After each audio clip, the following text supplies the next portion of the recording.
Hello ladies and gentlemen, this is Blue Maxima, and I'm here checking out Monster Boy and the Cursed Kingdom.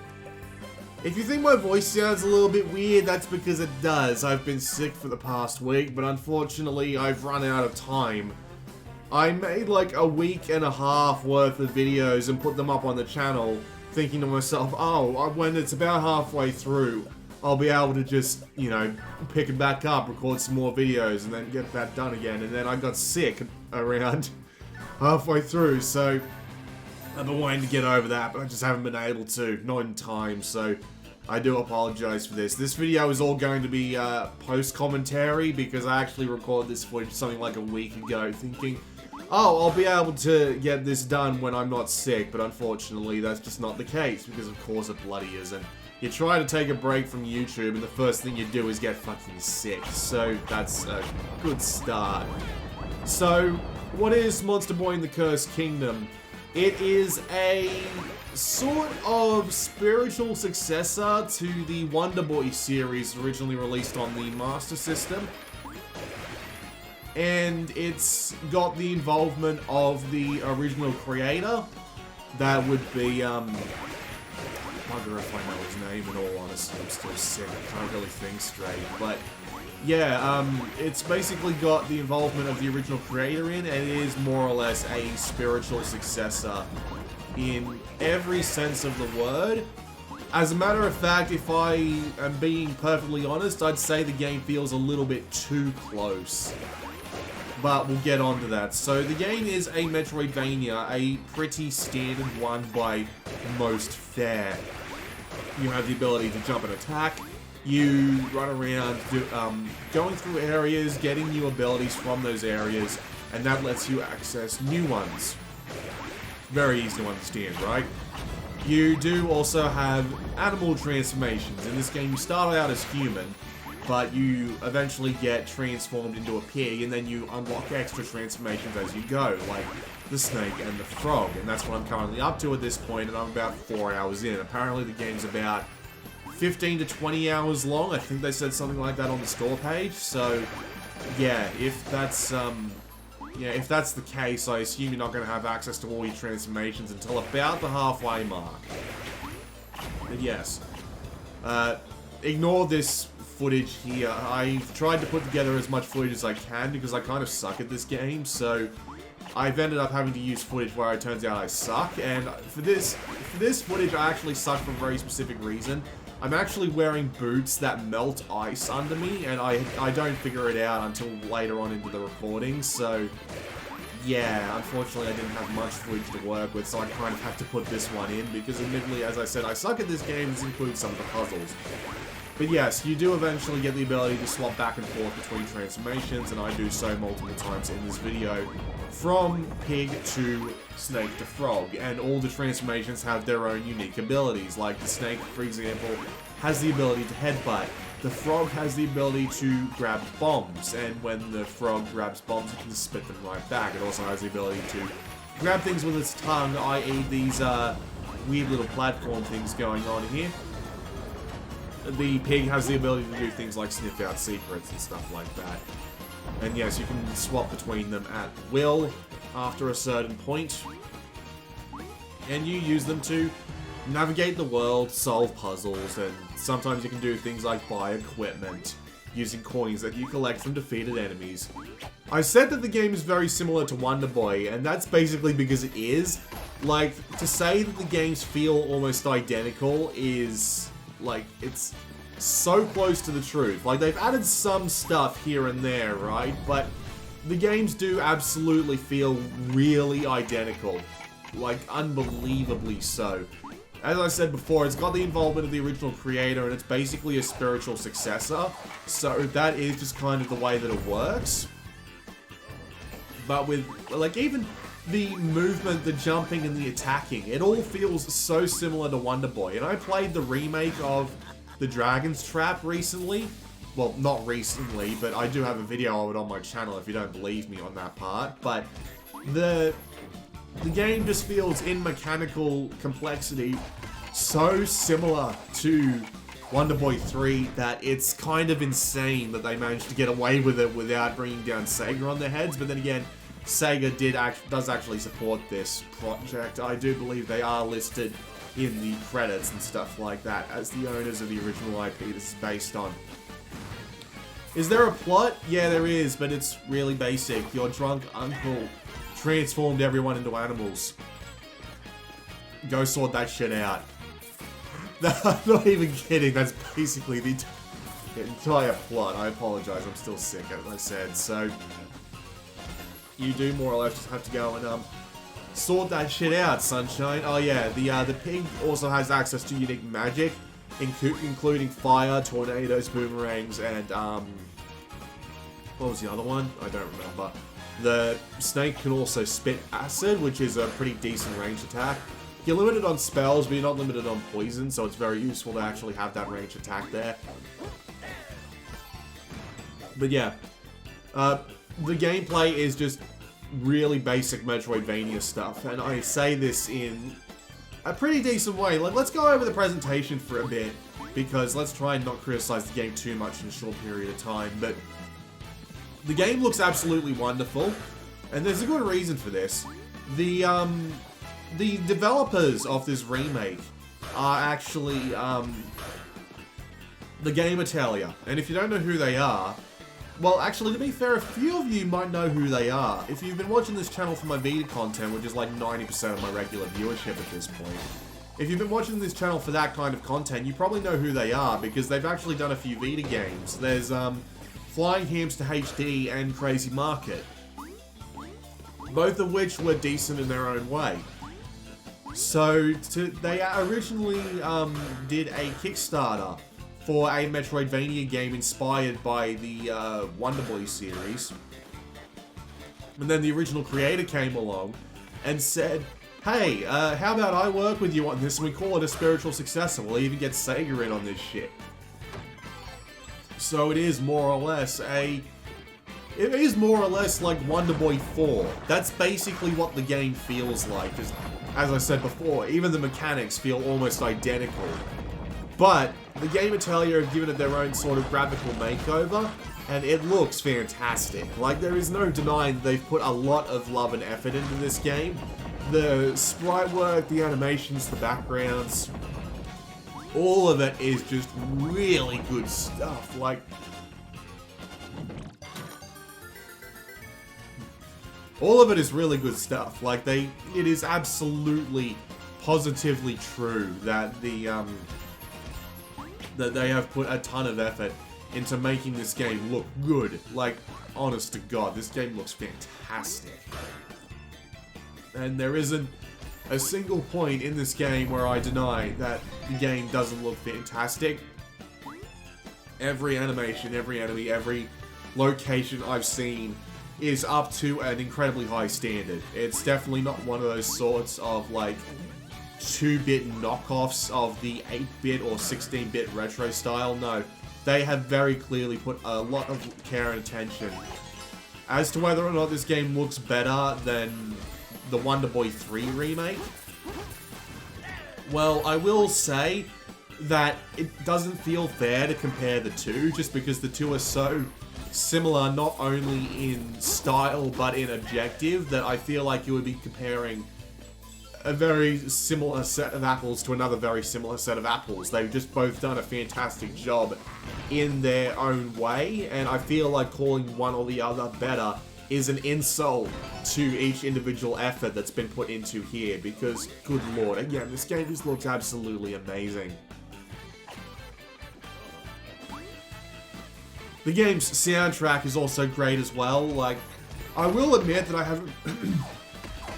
God, I really am still sick, aren't I? I will admit that I haven't been paying very much attention to the game's soundtrack, because with games like this, there's just kind of something that I can't really do, because I'm generally kind of focused on the actual gameplay going on, because I'm shit at it. So, but I will say that the parts of the soundtrack that I have heard are very good. There is nothing wrong with the soundtrack that I've heard.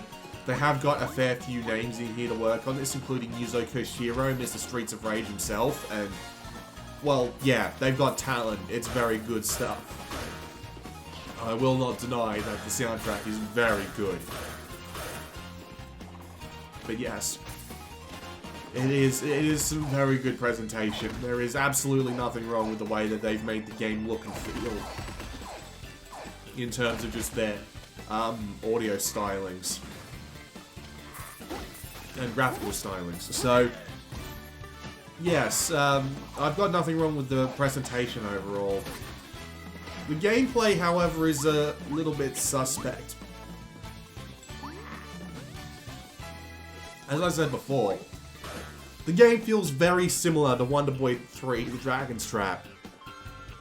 And almost too similar for my personal taste, because, I mean, I will admit that for people who really liked Wonder Boy 3, The Dragon's Trap, like, holy shit, you guys would have a, fantastic time with this, because it's basically just that, but more.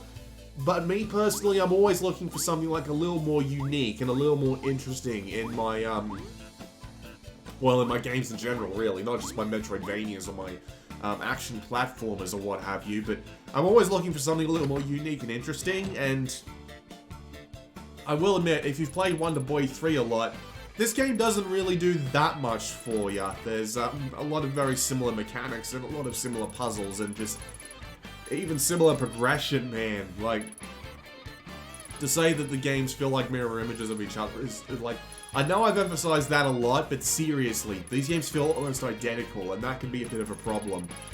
Especially when you've played something like Shantae. I've played Shantae Half Genie Hero, and I have not played the other Shantae games, but I have played Half Genie Hero. And to say that it feels like that this game's kind of stealing a couple of things from Shantae is something else. Like, it honestly does kind of feel that way at times. But at the same time, Shantae took inspiration from Wonder Boy.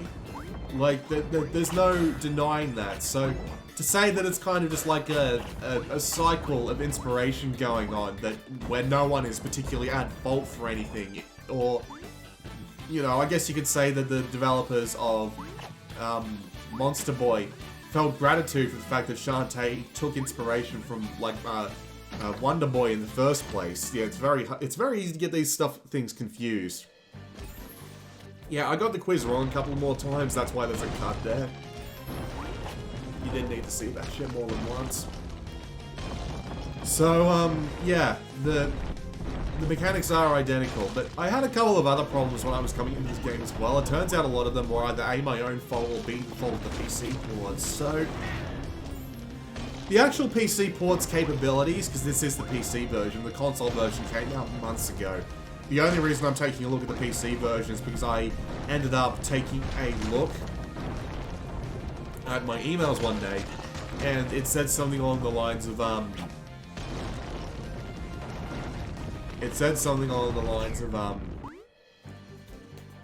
the PC version is now available, would you like to take a look at it? And I said, yeah, sure, and I am. So yeah, anyway. The PC port, its overall performance is absolutely fine.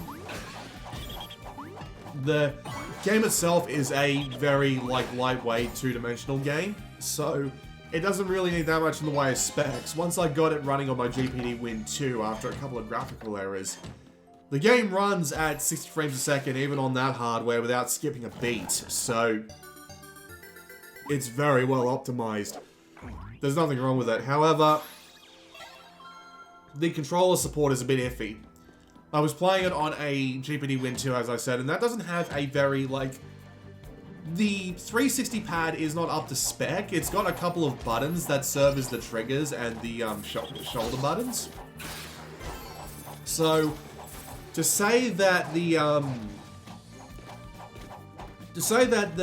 GPD Win 2 is an Xbox 360 controller is a lie, but not by much. In most of the games that I've played on it have recognized, like, the triggers and the bumpers absolutely fine. So it's like this is a relatively unique problem to Monster Boy.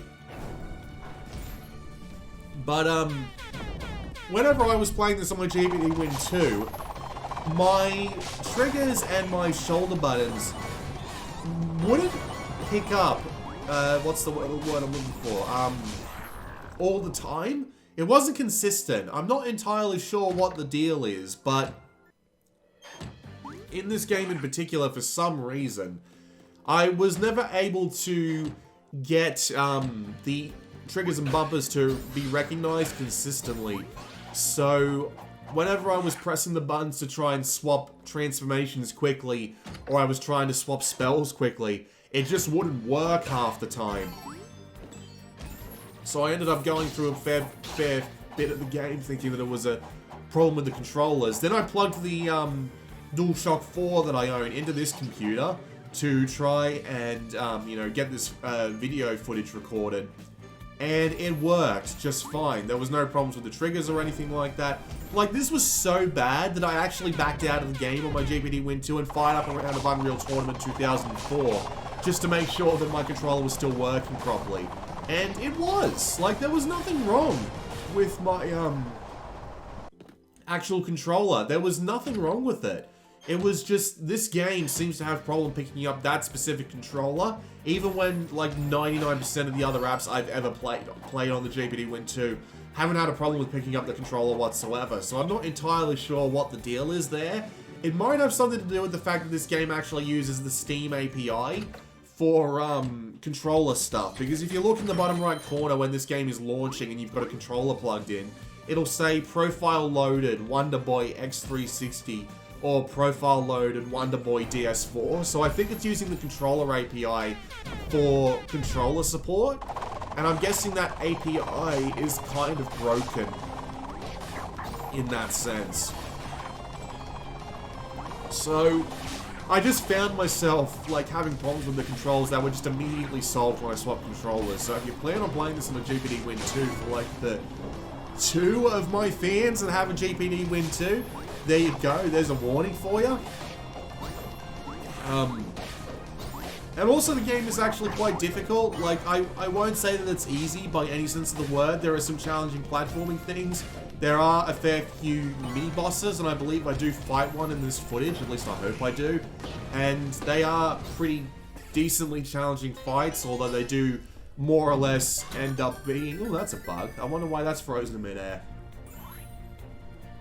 I think it's because the spike pit that was coming from the roof didn't get reset, so it still thinks there's a line of blocks there. Like, see, I can't jump particularly high to actually grab it. It's a little strange, but there you go.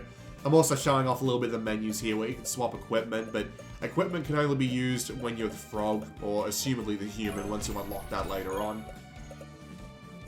And you also get a bunch of consumable items, like stuff that'll protect you from things like poison for a while. You also get bracelets and things like that that'll help you get little extra things. Here's an overview of your collectibles. And you can also access the settings. There's a bunch of different settings here, but there's not much in the way of graphical stuff, but really the game doesn't need it. And like your audio and your controller settings are all here for your rebind and stuff like that. It all works fine as far as I can tell. But yeah, once I got that sorted out, the game itself played absolutely fine. But I'm still finding myself coming back around to that thing. While the game is really well produced, like, don't get me wrong, it looks, sounds, and feels fine under the fingers, I just find myself not being that engaged by it. I couldn't tell you exactly why, but if I had to make a guess, I'd say just because it doesn't really have that much, like, interesting or new to me personally. Mainly because I was playing things like Wonder Boy 3, The Dragon's Trap before, and this game, as I said before, feels really similar to it. There is also the fact that I was playing Bloodstained earlier. And while Bloodstained does share a lot of the things that made it and games like Symphony of the Night special, it also does a couple of unique things on its own, like the shard system, the weapon crafting, which is really in-depth, and just a couple of other things like that, you know. This game in particular doesn't seem to have that much going for it. It feels very retro-inspired, but at the same time it doesn't have that much in the way of really unique stuff to make it really stand out.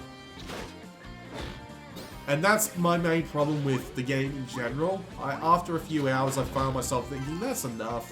I don't think the game's got anything new or interesting to really show me, so I find myself just playing through thinking, oh, hopefully the next thing will be kind of interesting. And don't get me wrong, the challenges are neat. Like this challenge here, which is kind of annoying if I'm being honest, but using your shield to block and reflect these off-angle shots is at least an interesting challenge, but it's not like super interesting. It's not really new, it's not exciting, it's just a decent challenge.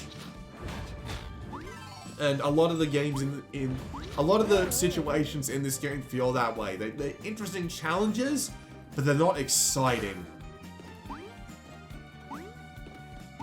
And that's kind of the big issue I have with Monster Boy. It's good, but it's not exciting. The platforming is fine. The combat is fine. The bosses are fine. They are relatively difficult to take down. They are relatively interesting. The puzzles are challenging. And, well, to be fair, they are incredibly challenging because I had to cut out like 20 minutes of footage because of the bloody way that the things work. Like the revolving rooms that you're about to see later on in this footage work. I had to cut out a lot of footage of me just trying to figure them out because I'm stupid. I'm also apparently even stupider when I'm trying to get over a cold. But yeah, the game is fine. If you aren't as picky with your games as I am, you'll probably have a great time with it. It looks really nice. The gameplay is never not serviceable at the very least. It does get pretty enjoyable when you get interesting segments like the whole run away from a boulder like Indiana Jones thing you just saw there. And the bosses are big, interesting, and fun to fight. But it just never feels particularly exciting. It never feels like it takes that one extra step that really could make it a interesting game overall. Exciting game overall, I should say. And I mean, that's okay, but I'd be lying if I said this game didn't feel like it was going to be not remembered as fondly within the next, like, 2 years. We'll say 2 years. This could be longer, but I don't see myself remembering this game for very long after I've played it. Just due to how I don't find myself being particularly enthralled by any one particular thing that it does. And that's kind of disappointing. I was hoping that they'd be able to take the franchise that extra step forward. That would really make it like, that would really make it, you know, zing, zam, zazzle. But as I've said a couple of times already, the game is good. The platforming is good. The combat is good. The bosses are good. The Metroidvania stuff, finding upgrades, using them to unlock the next area is all good. This is all fine. But I just find myself not being that engaged with it over a significant period, and by the 4-hour mark, which is about what this footage was recorded at, I find myself thinking I'm done. I've seen pretty much everything I want to see, and I'll probably just go back to playing Bloodstained, because I never actually finished Bloodstained. I've been getting close, but I'm just not there yet.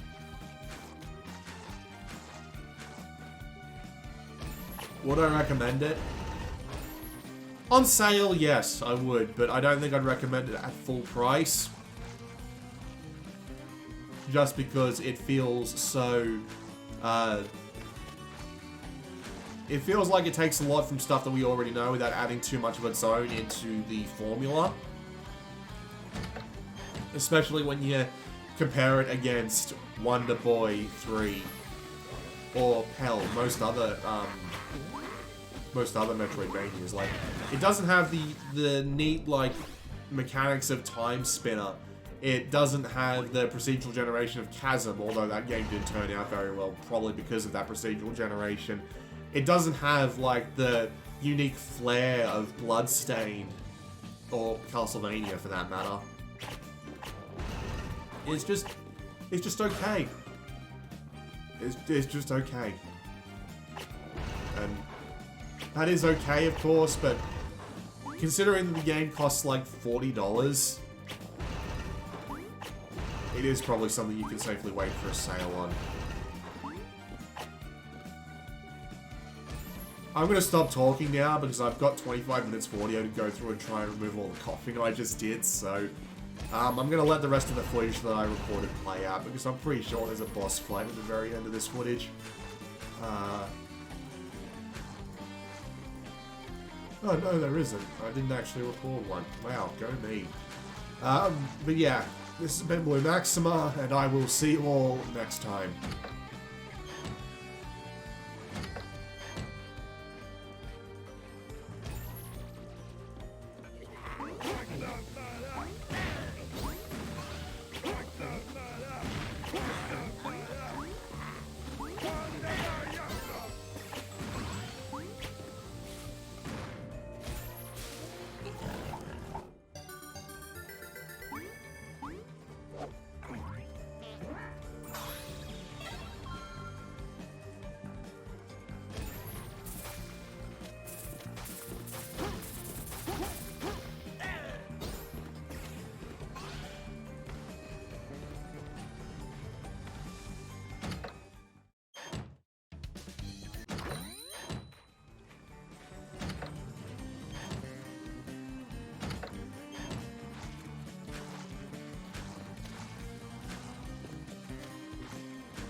Never young!